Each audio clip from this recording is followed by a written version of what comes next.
You know, some songs are just songs. But then there are the others, the ones that feel more like prophecies. Bob Dylan's The Times They Are Changing, released way back in 1964, it feels less like a folk song and more like a historical document that was just written ahead of time. It's got this wild, uncanny power that somehow still hits home today, and it really makes you wonder if the times ever stop changing. So let's dive in and pull this thing apart to see what makes it so powerful, not just as music, but as a total masterclass in persuasion. But the song's power, its staying power, it isn't just in that famous line. Nope, it's in its incredibly deliberate, almost architectural design. See, Dylan isn't just singing about change, he's building this airtight rhetorical case for it, piece by piece, verse by verse. It's structured just like a public sermon delivered by some kind of modern-day prophet. So here's how we're going to break this prophecy down. First, we'll look at how the song calls its audience together. Then, we'll get into the pretty stark warnings it issues. After that, we'll explore its vision of a future that is completely unstoppable. And finally, we'll wrap it all up by asking what any of this really means for us, right here, right now.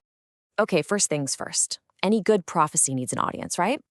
But Dylan doesn't just aim for a small group of his followers. He starts out by casting the widest net imaginable. He's making it crystal clear that this message, this warning, it's for everybody. So who exactly is being called to gather round? Well, the answer, not surprisingly, is right there in the lyrics. Now, what's so cool here is the progression. The lyrics are so systematic, it's like a roll call for an entire society. He kicks it off with a general call to all, people. Then he gets specific, singling out the people who shape what we think, the writers and critics. Then he moves up the ladder to the lawmakers, the senators, congressmen, the folks with institutional power. And finally, he drills down to the very foundation of society itself, mothers and fathers. See, nobody gets left out. Everyone is brought into the fold. You, me, all of us. So once everyone's gathered, the whole tone of the song shifts. It goes from an open invitation to this urgent, non-negotiable warning. This is not a friendly suggestion for self-improvement. The prophet is now laying out the stakes, and let me tell you, they are incredibly high. What's so striking is that the language leaves absolutely no room for debate, no gray area. There is no middle ground here. The song is built on a series of commands and these clear black and white choices. You're either moving with the current of history or you're fighting against it. You either adapt or you become a casualty. It's this powerful, unifying vision, but it's built on a huge assumption that we all agree on which way history is supposed to be flowing. And this just lays out the starkness of those choices perfectly. The waters are rising, so you either start swimming or, well, you'll sink like a stone.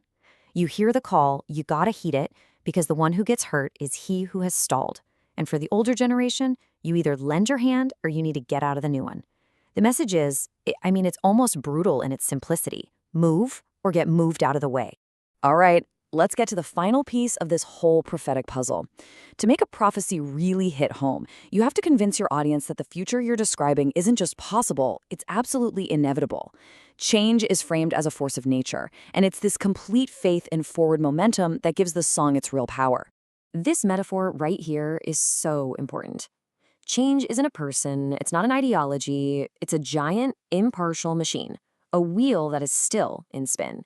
It's a process that's already in motion and there's no stopping it. And like the lyric says, there's no telling who that it's naming. It doesn't care about your status, your wealth, or your power. It's completely indifferent.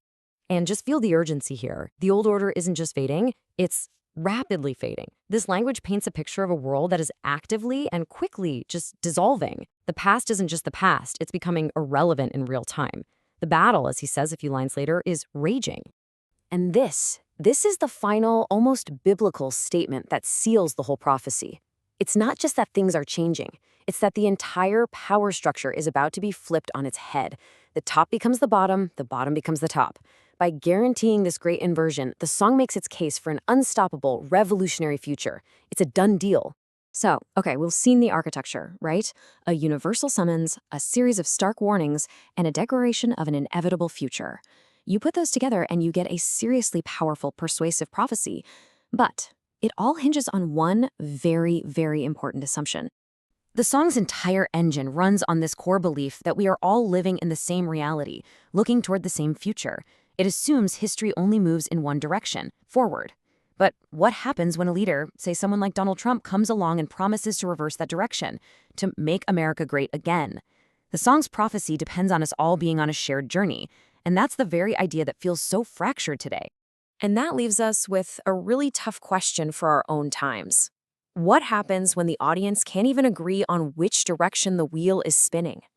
In an age where one person's progress is another person's collapse, can a song like this still bring us together?